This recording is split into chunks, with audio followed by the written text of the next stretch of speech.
If your Windows PC is showing an activation error, don't worry. In this quick guide, I'll show you a few simple steps that can help you fix the problem and activate Windows properly.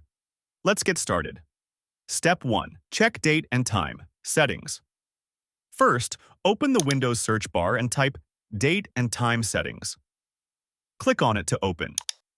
When the settings window appears, make sure your time zone is correct. Also, turn on the option that says Set Time Automatically. After that, scroll down a little and click on Sync Now.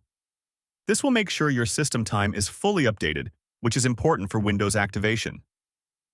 Step 2. Run the Activation Troubleshooter. Next, go back to the search bar and type Activation Settings.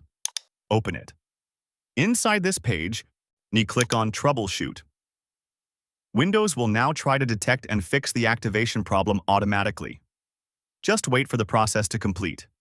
Step 3. Check your product key. If Windows still isn't activated, you can try entering your product key again. Click on Change Product Key and carefully type the key. Sometimes the issue happens simply because the key was entered incorrectly. That's it. These simple steps usually solve most Windows activation problems. If you found this helpful, don't forget to like, follow, and subscribe for more simple tech tips and tricks.